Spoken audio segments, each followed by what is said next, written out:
These are my most used makeup products in 2024 as a dry skin girly, so let me show you what I've been using. This first one is not a makeup item, but I would put it in like the skin prep category, and it's the Tower 28 SOS Daily Barrier Recovery Cream. You have really dry skin and it's flaking underneath your makeup, you definitely need to try this. Here are my credentials. Literally all empty, and cut them so that I can get every single product out. So this is an absolute must-have. Next, for primer, I love the e.l.f. Jelly Pop Primer. I don't physically have it with me. I'll pop it up on the screen here, especially if you love dewier makeup. This is more of like a skin prep slash primer, but it's the Merit Instant Glow Serum. Put this on with my skincare and then you let it sink in before you do your makeup. And then another primer that I've been loving is the Bobbi Brown Vitamin Enriched Face Base. It's almost like a secondary moisturizer before you do your makeup. No surprise here, I only have one foundation favorite, and that is Haus Labs. It is the most beautiful foundation. It doesn't break me out. It covers my acne scars very well. It's just the best foundation that I've ever put on my skin. Of course, for concealer is the Haus Labs concealer. So these two together, you're going to have the most beautiful skin. The only duo that you need. The bronzer that I keep going back to is the Rare Beauty bronzer. This is in the shade Happy Soul. I also go back and forth between this one and Sunnyside, I think.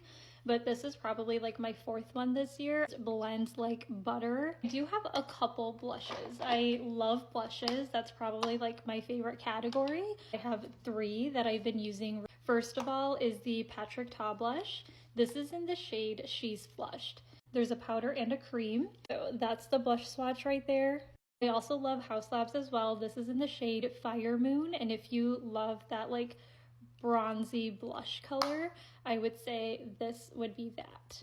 It's this one right here. Rare Beauty powder blush. This is their luminous one.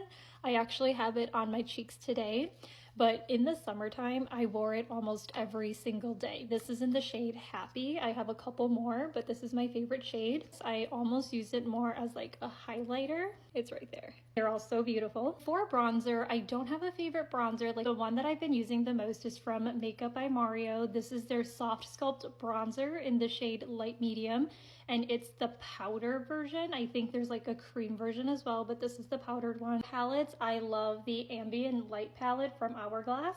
I know this is the 2023 version, but I use it almost daily. And there is still so much product in there, but I mainly use these two shades. And then I use the highlighter quite frequently. The rest are lippies. For lip liner, this one from e.l.f. Literally $2. It's so creamy, so pigmented. I use the Laneige lip balms like nobody's business. I have every single scent. I wear them all the time. I bring them everywhere with me. It's all over the house. One of my absolute favorites. Surprisingly, I use these quite frequently. These are the Summer Fridays lip oil. I have all four shades. These are two of my favorites, Blush Dreams and Soft Mauve. This one is Blush Dream and this one is Soft Mauve. My only fight with it is that it bleeds through the cap, so I can't take it anywhere with me.